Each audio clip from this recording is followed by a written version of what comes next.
Inaatake ang ating mga kakao ng iba't ibang peste, katulad ng pod borer, stem borer, mealybug, mirid bug, at saka scarab beetle.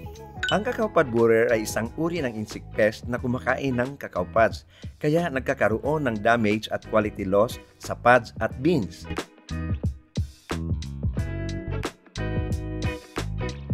Ang cacao stem borer naman ay isang insect pest na umaatake sa mga puno at sanga ng kakao. Pumapasok sila sa loob at kinakain ito at nagre-resulta sa pagbara ng nutrient supply para sa tanim.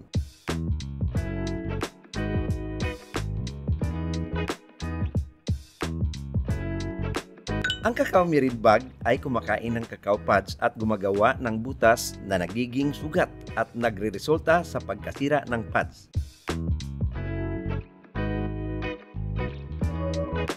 Ang mealybug ay nakakasira din sa kakao sa pamamagitan ng pagsipsip sa puno at pagiging vector ng iba't ibang sakit sa kakao.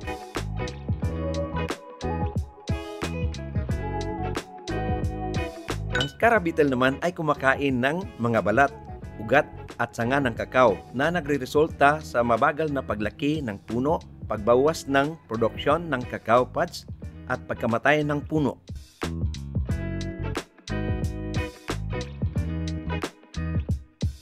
Ang pod borer at ang iba pang pesteng insekto ay pinupuksa sa pamamagitan ng sleeving, biological, cultural, kagaya ng pagpruning, paglilinis sa paligid, at chemical. Ang sleeving sa cacao pods ay ang pagbabalot ng bunga habang ito'y nasa puno pa gamit ang plastik na supot. Bakit ginagawa ang sleeving? Una, proteksyon laban sa mga peste at sakit.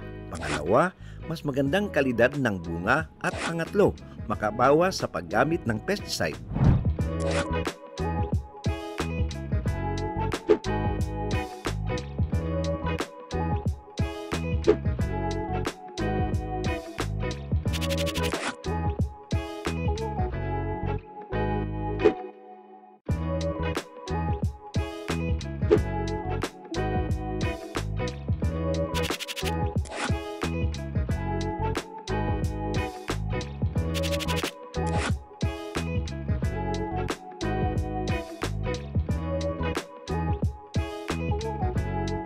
Ang kakao ay inaatake ng iba't ibang mga sakit katulad ng pod rot at vascular streak dieback.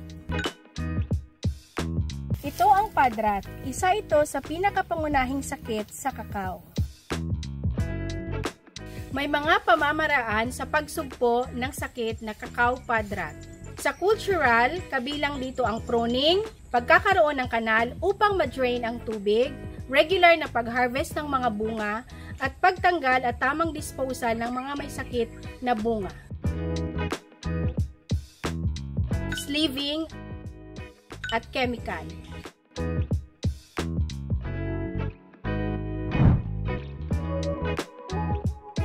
Isa sa pangunahing simptomas ng sakit na vascular streak dieback ang pagkakaroon ng green island sa mga dahon nito. Pag tiningnan po ninyo ang dulo ng petiole ng dahon, makakakita po kayo ng mga spots. At pag hinati po ninyo ang sanga, makakakita po kayo ng brown na linya or discoloration. Ang pagsugpo sa VSD ay sa pamamagitan ng cultural at kabilang dito ang pagpuputol ng mga infected branches at least 30 cm below sa brown discoloration at pag-disinfect ng mga pruning materials at chemical.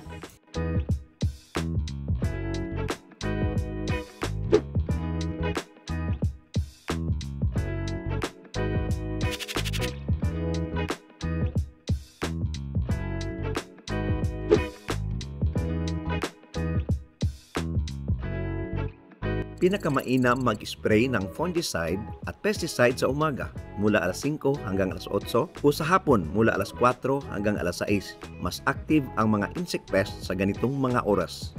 Iwasan ang matinding init para hindi masunog ang dahon at hindi agad matuyo ang gamot. At iwasan din ang ulan para hindi ma-wash out ang gamot. Ito ang general recommendation sa paggamit ng pesticide. Laging sundin ang instructions ng manufacturer sa label para sa tamang dami o halo. Kapag mali ang sukat, pwedeng masira ang halaman, nakakalason sa kalikasan at maaring magdulot ng resistance sa pesticide. Para sa mga sakit na dulot ng fungi, gumamit ng copper-based fungicide katulad ng copper oxychloride at mancozeb. Para sa mga peste, gumamit ng lambda cyhalothrin o neem-based organic pesticide. Mga mahalagang paalala, huwag palaging gumamit ng isang pesticide upang maiwasan ang pagdevelop ng pesticide resistance ng mga insekto at mikrobyo. Gumamit ng personal protective equipment o PPE kagaya ng gloves, mask at iba pa kapag humahawak at gumagamit ng chemical.